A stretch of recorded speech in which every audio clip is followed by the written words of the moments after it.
कानपुर से एक ऐसी खबर आई है जिसमें यही नहीं समझ में आ रहा है कि यह कानपुर में जो ये घटना जिसने की है वह मौलाना है। यह मौलाना है बवाल है, यह क्या है ये।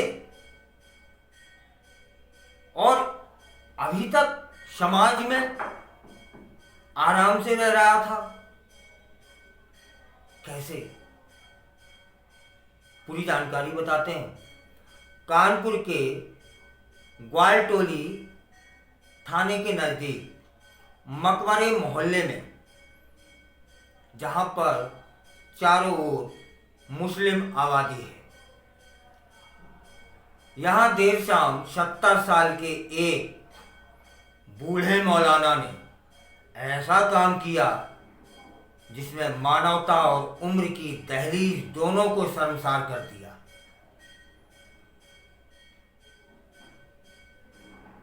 इस तरह की हरकत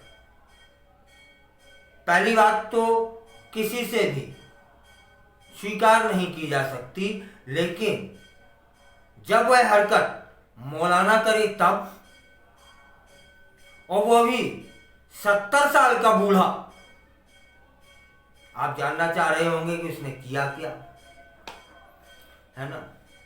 मकबरे क्षेत्र में रहने वाले मौलाना मुख्तार ने पड़ोस की रहने वाली एक मासूम 7 साल की बच्ची को पहले टॉफी और चॉकलेट देने का लालच दिया।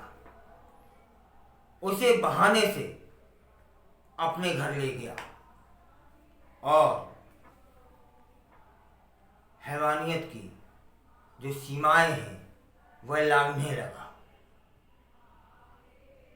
है मौलाना 70 साल का बूढ़ा मौलाना ने बच्ची के साथ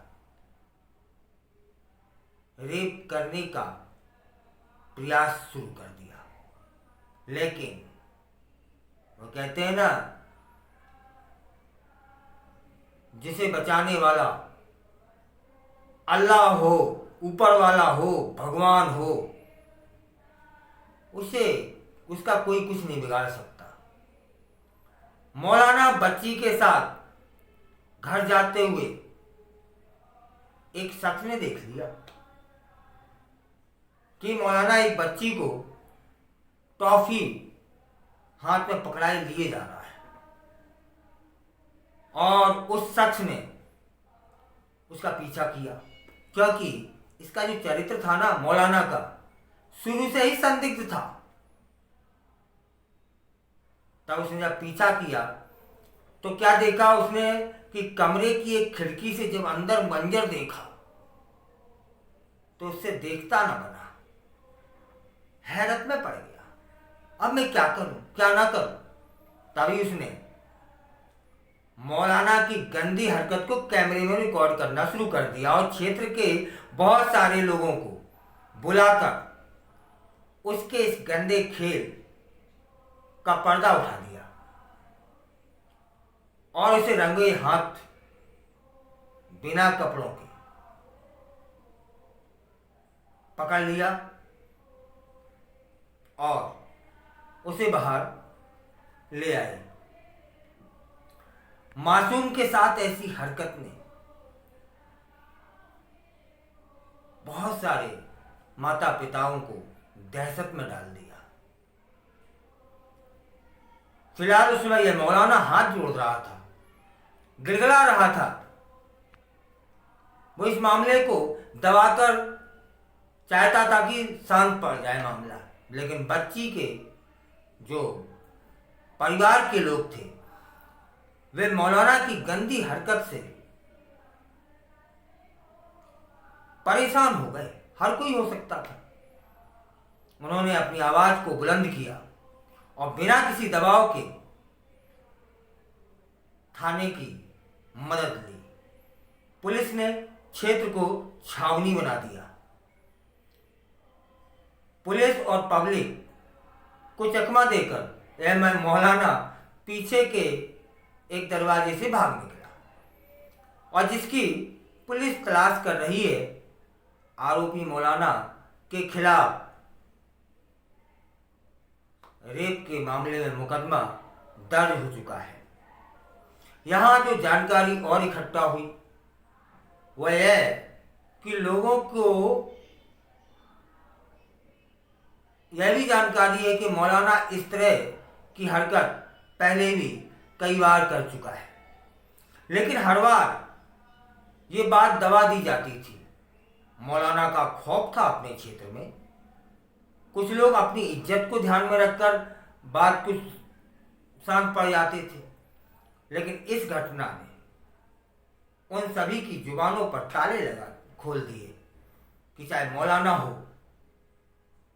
या कोई भी, इस तरह की गंदी हरकतें जो भी करेगा वो सलाखों के पीछे होगा। अब क्या हमारी पुलिस मौलाना तक पहुंच पाएगी? जरूर पहुंचेगी। भैया ये भारत की पुलिस है, कब तक छुपोगे? पुलिस से जब बात हुई तो पुलिस कहती है कि अधिकारियों ने कई टीमें गठित कर दी हैं। फरार मौलाना की तलाश शुरू हो गई है। मासूम उसके परिजनों का बयान दर्ज कर लिया गया है, मेडिकल करवा दिया गया है। वहीं एसएपी जनरल कर्नलगंज के जो है महेश कुमार, उनसे बात हुई तो वो बोलते हैं कि आरोपी मौलाना को बख्शा नहीं जाएगा। इस तरह की घटना समाज में गलत संदेश देती है। आरोपी मौलाना के खिलाफ मुकदमा दर्ज कर लिया है और बहुत जल्द वह कटघरे में होगा। फिलहाल यह 70 वर्षीय मौलाना कितना मानसिक रूप से विक्षिप्त होगा, कुंठित होगा, अतृप्त होगा और मूर्ख होगा कि मासूम सी बच्ची। छी, मौलाना शब्द एक पवित्र शब्द है भाई। मौलाना ऐसे ही नहीं बन जाते। मैं उर्दू नहीं जानता हूं, लेकिन इतना जानता हूं, उन शब्दों को नहीं जानता, उन शब्दों में न बता पाऊंगा कि मौलाना एक विद्वान होता है, मौलाना एक तपस्वी होता है, मौलाना समाज का मार्गदर्शक होता है, मौलाना संस्कार सिखाता है, मौलाना तमीज सिखाता है, मौलाना चरित्र का निर्माण कराता है। उसे मौलाना कहा जाता है। और ये मौलाना, इसके लिए कौन से शब्द इस्तेमाल किए जाएं? है ये मौलाना है? क्या है ये? क्यों मौलाना जैसे शब्दों को कलंकित करते हो तुम लोग? हैं? चलिए, सजा इसको अवश्य मिलेगी और कठोर मिलेगी।